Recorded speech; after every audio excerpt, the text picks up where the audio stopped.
Good morning, my fellow yoga travelers. I'm mighty glad to be alive today, and I hope that you are too, as we continue to live, laugh, love, learn, and linger while we live the life we love. I talk about affirmation and the importance of understanding the relationship between the conscious and the subconscious mind. There's a part that's on the surface and there's a part that's on the depth. And the idea is as soon as your subconscious mind accepts an idea, it begins to put it into effect using all its knowledge and resources to bring it about. So if you alter this habit of how you relate your conscious mind to your subconscious mind and listen and look to see how does my subconscious mind relate to my conscious mind, you alter your habits about this, you're going to alter your life. And so how do you know? Well, you'll demonstrate according to your understanding. It's as if you're a legislator, you made a law, a mental law, and now you live under that law. And if you don't like that law, repeal it and change it. And even if you're satisfied with what you already know, there's greater realizations possible. And this is not to be confused with greediness and just gaining more. It's because there's creative potential that once you tap this mine of abundance, you just continually to produce the gems of your own life wisdom.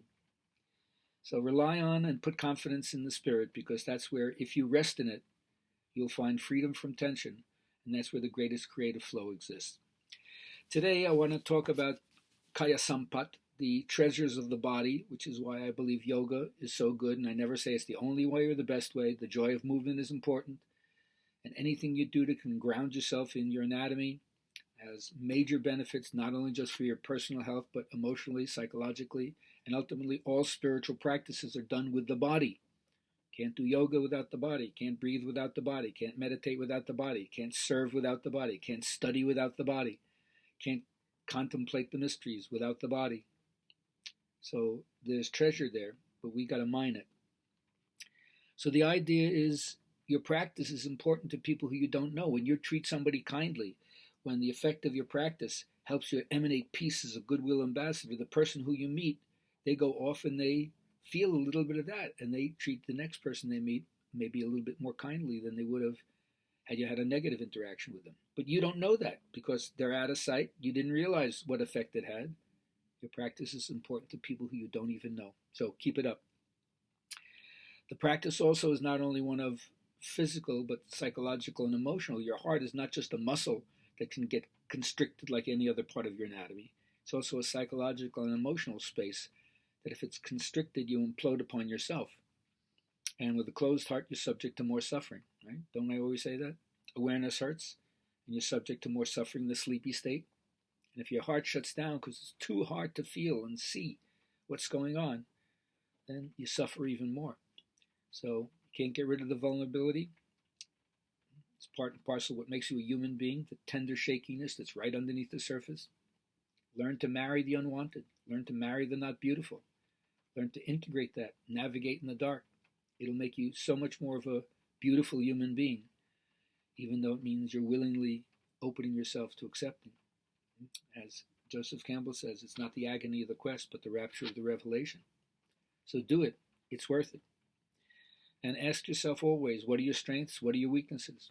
Have a good, healthy self-diagnostic about your own assessments. And then, what do? You nurture yourself? Really, really important. How do you prevent burnout? Where do you learn how not to be famished in life, but nourished? Yoga is one of the best ways to replenish and hit the reset button, as I like to say. So, retire, not from life or work, but from complaining, from worry, from seeking possessions as if that is going to give you security. And then you can live the life that's being offered to you. So, may we all be open, not closed, flexible, not inflexible, soft, not hard,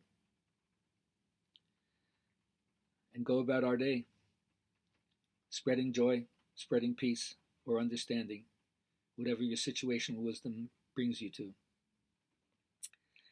All right, so before I leave for today, I just want to remind you that tomorrow night I'm starting a series of 12 Dharma talks every other Thursday for Flourish, a wonderful group of practitioners out in California trying to bring the word to the people and spread the message far and wide. Go to my website, GabrielHalpern.com. You'll find information there to hook up for that. You'll also see the information for my next Good Vibrations series of classes starting on May 25th. You can check it out on my website, gabrielhalpern.com, and also just get all the freebies that are there and reach out to me. Let me know how you like what I'm doing. All right? Peace to you. Hope I see you again tomorrow.